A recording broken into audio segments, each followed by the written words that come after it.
Vamos prosseguir agora com o estudo das proteínas, os polipeptídeos.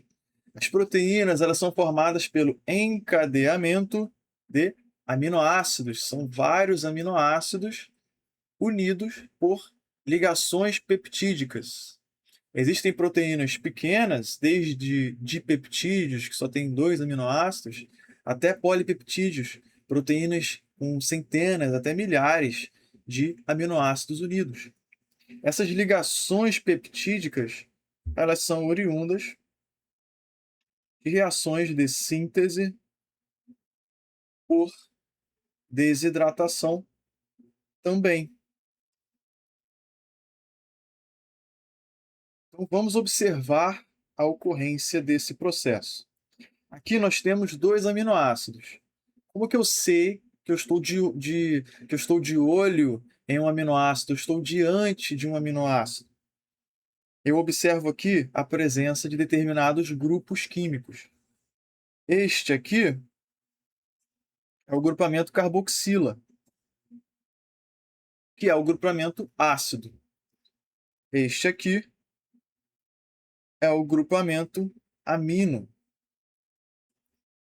Amina ou amino, né? Daí aminoácido. E todo aminoácido, além desses 2 grupamentos, ele possui um hidrogênio e possui um radical,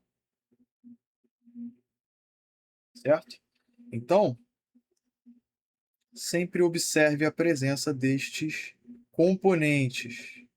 O radical é o que vai dar de fato a identidade desse aminoácido, né? É o que vai, deixa eu sair da frente aqui, é o que vai diferenciar um aminoácido do outro, porque carboxila, amina e hidrogênio, todos eles têm. Então aqui eu tenho 2 aminoácidos e eu vou uni-los em uma ligação peptídica. Como que funciona isso? O grupo ácido perde a sua hidroxila e o grupo amino perde o hidrogênio. E é daí que vem a molécula de água. E aí esses grupamentos vão se unir. Uma ligação covalente, né? Que é uma ligação peptídica. Esta ligação aqui. Só um detalhe da química. A ligação peptídica, ela envolve um grupo amida. Ok? Então, fique ligado aí, né? Que essa ligação peptídica, ela é uma ligação amida. Então, essa água, ela veio para cá. E o que antes era 2 aminoácidos, agora é um dipeptídeo. Aminoácidos unidos por ligações peptídicas. Bom, agora vamos observar a composição das proteínas e os seus níveis de estrutura. A composição é muito semelhante à dos outros compostos químicos: carbono, hidrogênio, oxigênio, nitrogênio. Você só não vai encontrar fósforo e enxofre de modo geral. Então a composição envolve o chon, né? Aquela nossa palavrinha. Agora vamos olhar os níveis de organização estrutural. Temos 4: estrutura primária, secundária, terciária e quaternária. E é muito simples, mas isso também cai no vestibular. A estrutura primária, ela é uma sequência linear de aminoácidos e ela é determinada pelo gene, é determinada pelo DNA. Então, o DNA contém uma informação para produzir uma proteína em estrutura primária. É isso que acontece. É feita uma proteína em estrutura primária. A síntese proteica nós vamos ver nas aulas adiante. E essa estrutura primária, ela começa a se enrolar no espaço. Ela começa a sofrer algumas modificações estruturais por conta das interações entre os componentes dela, que ela vai adquirir a sua forma final. Então vamos entender esses passos, um de cada vez. A primeira é a estrutura primária, né, de uma sequência linear desses aminoácidos ligados, unidos por ligações peptídicas. Só um detalhe aqui para vocês, prestem atenção nisso. Todo peptídeo, toda proteína, ele vai ter numa extremidade o grupo amino terminal, sempre. Vai ter um amino aqui no final. Na outra extremidade, o grupo carboxila terminal, justamente por conta do processo de formação. Você tem um aminoácido de um lado e do outro, o carboxila de um se une ao amina do outro, e aí sobra um outro carboxilo e uma outra amina. E aí, para você poder ligar cada vez mais aminoácidos, ok? Então, o que a gente vai observar aqui? Apenas ligações peptídicas, ainda não observamos reações, na verdade, ligações intermoleculares, né? Interações intermoleculares não são observadas ainda. Mas essa estrutura é ela que vai determinar como a proteína se dobrará no espaço. Isso aqui é muito importante. Algumas pessoas não conseguem fazer esse link. Como que uma estrutura primária atinge a forma terciária? Como que uma estrutura linear se torna tridimensional? É por conta desses grupamentos químicos, sobretudo dos radicais. Cada aminoácido tem um radical, como nós vimos agora há pouco. E esses radicais vão interagindo entre si, interagindo com os aminoácidos dessa cadeia, estabelecendo ligações de hidrogênio, interações intermoleculares polares, e isso vai fazendo com que a proteína se dobre no espaço e adquira sua forma tridimensional. Então vamos compreender um pouquinho mais essa situação. Antes da gente entrar na estrutura secundária, só quero trazer uma OBS para vocês. Isso aqui também é importante, é um tipo de questão razoavelmente frequente na parte de proteínas, que é como que faz para diferenciar uma proteína de outra? A verdade é que não é aminoácido, né? Um peptídeo ou uma proteína. Corrija aí para mim. O que diferencia uma proteína de outra? Número, tipo e ordem dos aminoácidos. Então, por exemplo, se eu pego uma proteína com 5 aminoácidos e comparo com uma proteína com 8 aminoácidos, claramente elas são diferentes. Claramente elas vão se dobrar de forma diferente no espaço e adquirir formas distintas. Agora, suponha que as duas tenham 5 aminoácidos. Isso quer dizer necessariamente que elas são iguais? Não, porque elas podem ter tipos diferentes de aminoácidos. Por exemplo, uma pode ter os aminoácidos A, B, C, D e E, e a outra os aminoácidos X, Y, Z, W, A. Tem o mesmo número de aminoácidos, porém, os tipos são diferentes. Ah, Lucas, então quer dizer que se eu tiver o mesmo número e o mesmo tipo de aminoácido, com certeza as proteínas serão iguais? Também não, porque a ordem dos aminoácidos importa. Imagina um peptídeo, uma proteína, com 5 aminoácidos, A, B, C, D, E. E uma outra proteína também com 5 aminoácidos, B, C, D, E, A. Você acha que elas são iguais? Não.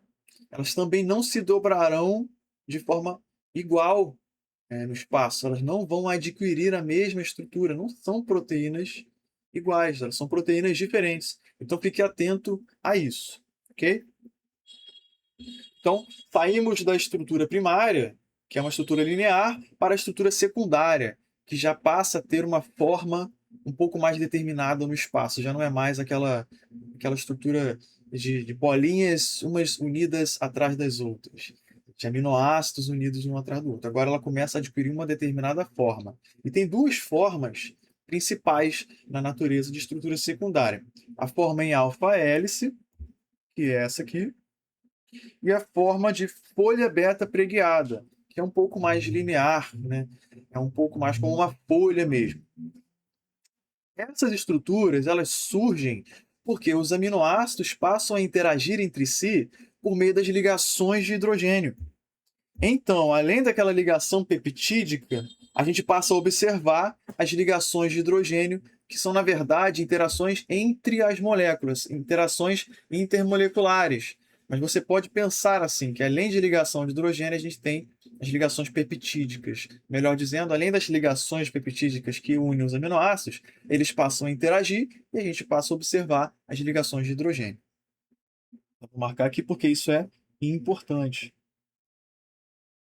São mantidas por ligações de hidrogênio. Isso cai também. A próxima estrutura é a estrutura terciária. Agora nós temos o segundo nível de dobramento.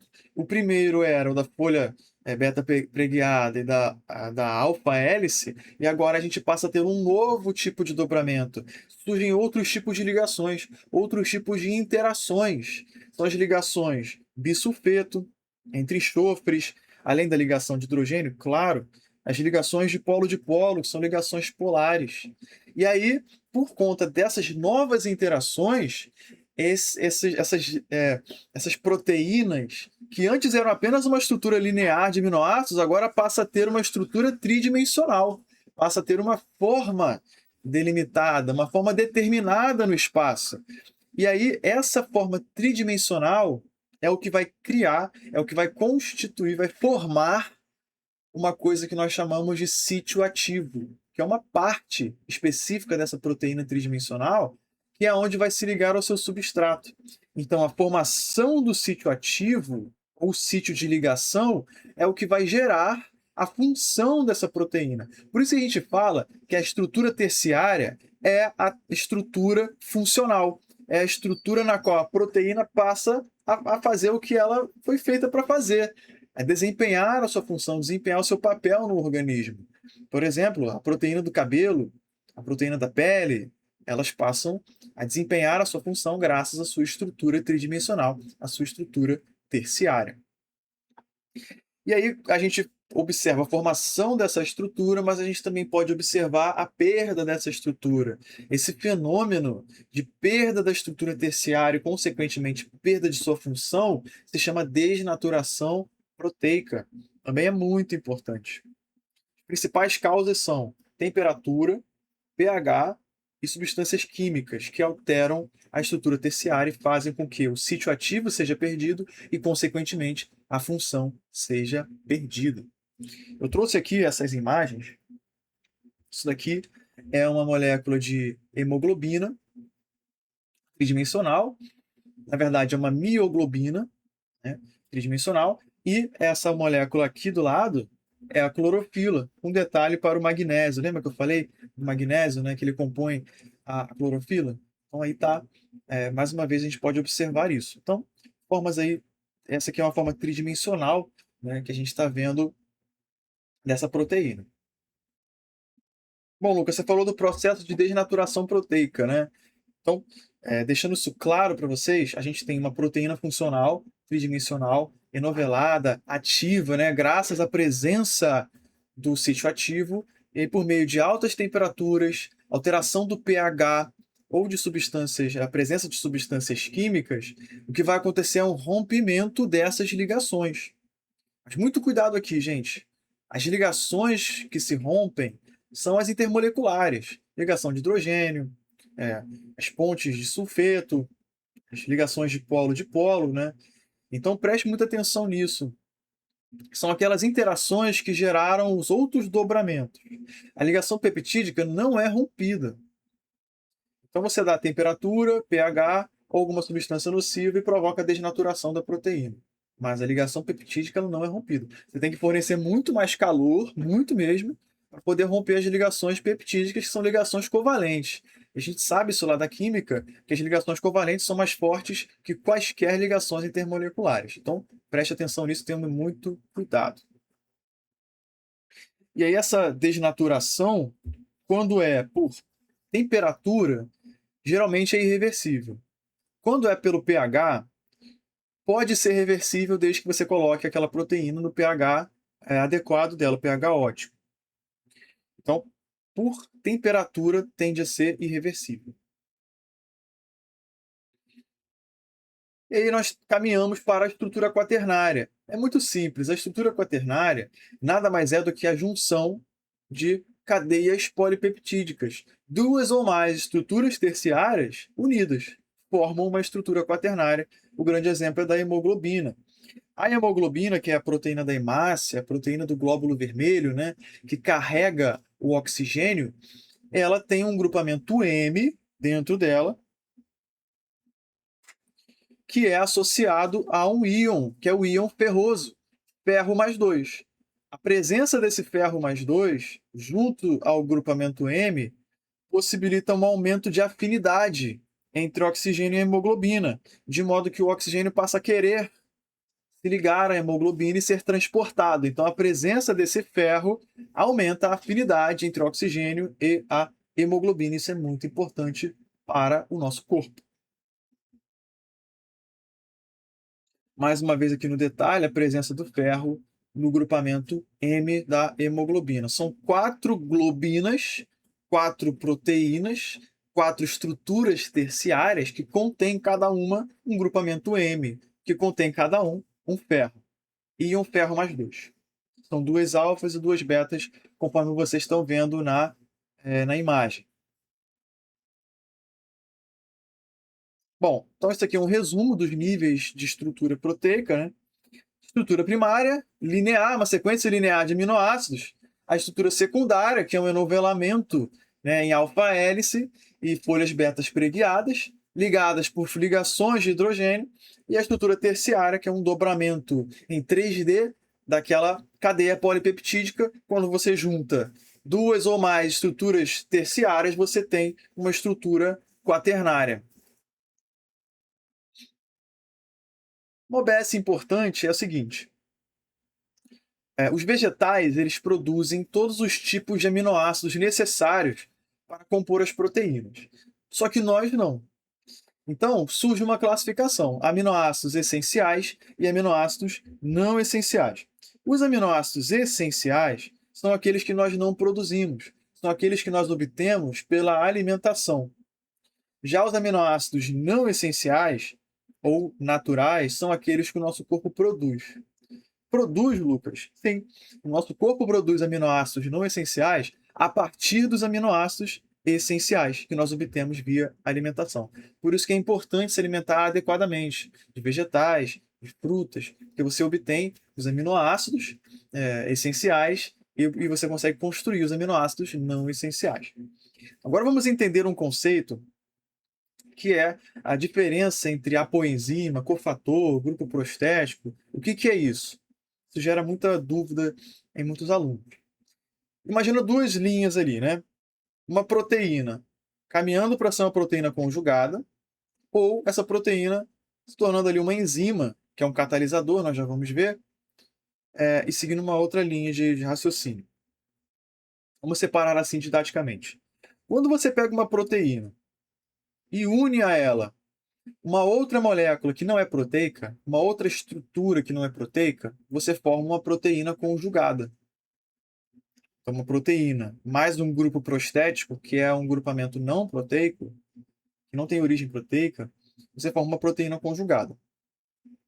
Agora, em se tratando de enzimas, imagina uma enzima inativa. Ela não está exercendo seu papel ainda, ela é uma apoenzima. Você vai chamá-la de apoenzima. Quando você une a essa apoenzima um cofator, ela se torna uma enzima ativa, uma holoenzima.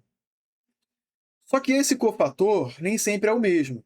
Ele pode ser um íon metálico, ferro, cobalto, magnésio, ou ele pode ser uma substância orgânica.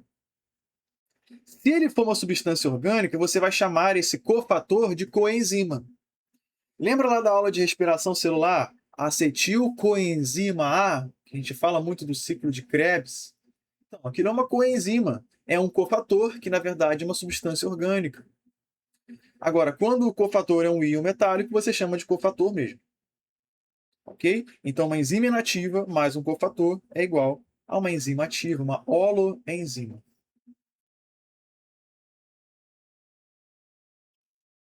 Vamos aplicar um pouco esses conceitos de proteína para entender 2 problemas envolvendo a alimentação. 2 doenças, né, envolvendo uma má alimentação. A primeira delas é o Kwashiorkor e a segunda é o marasmo.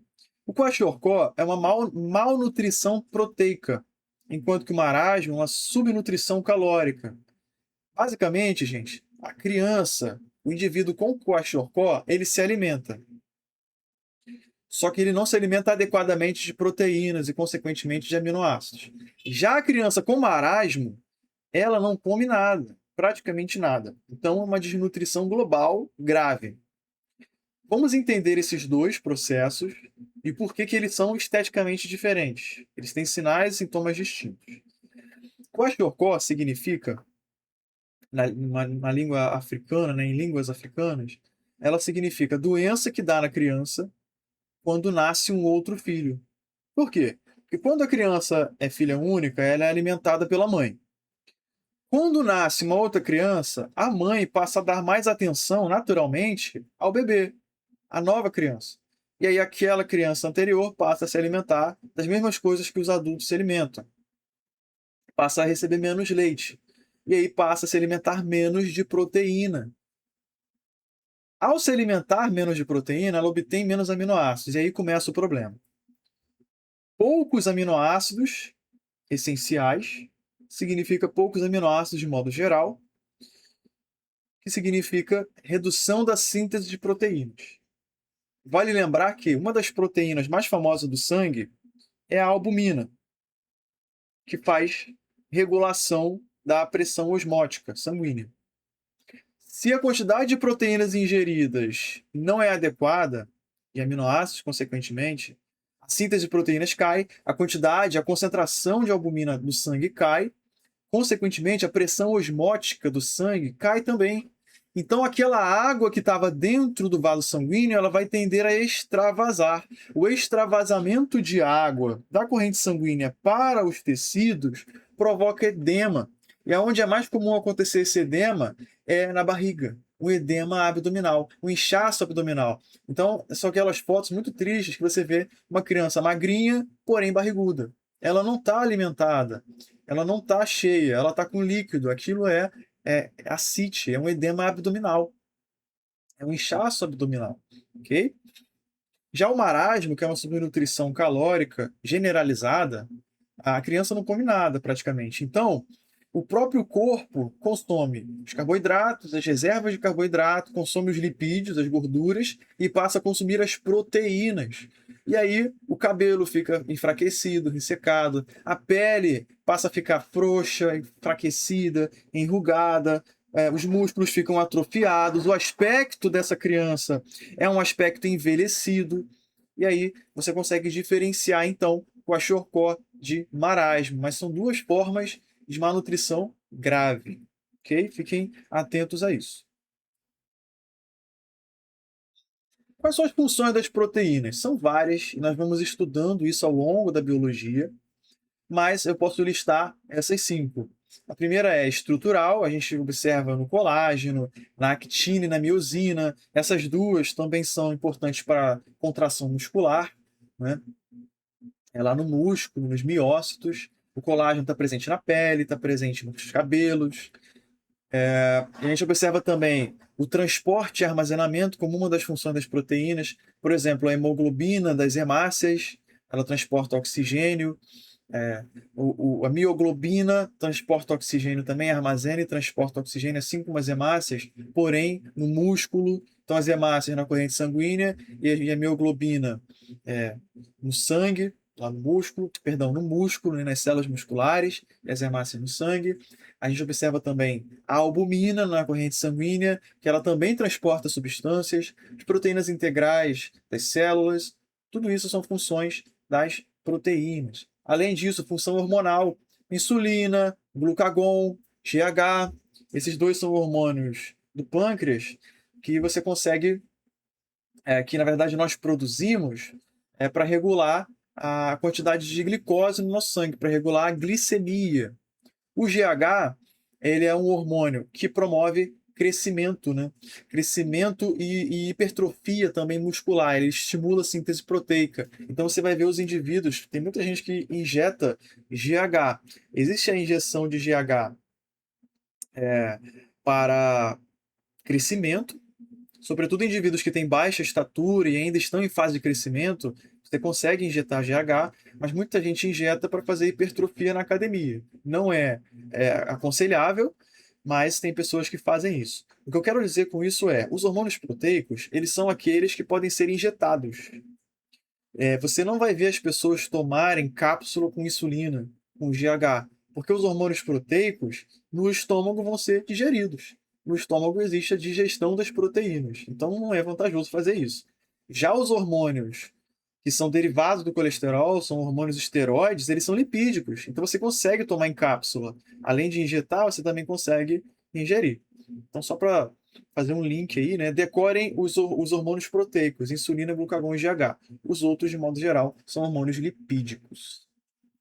Então, prosseguindo, as proteínas de defesa são os anticorpos, também chamados de imunoglobulinas, que nós estudaremos melhor na imunologia. E a função enzimática, que é uma das mais importantes, teremos uma aula só dedicada a isso, né, que são as enzimas, elas vão catalisar as reações, elas são catalisadores, elas aceleram as reações químicas. Exemplos, pepsina do estômago, né, tripsina, quimiotripsina do intestino, a amilase salivar da saliva, né, que vai digerir também proteínas não, carboidratos, a pepcarboxilase e a rubisco, que são enzimas que participam de modo geral, ali de fotossíntese, de processos bioquímicos das plantas. Tudo isso a gente vai estudando aos poucos. Ok? Então, finalizamos a parte das proteínas e agora nós vamos avançar para as enzimas.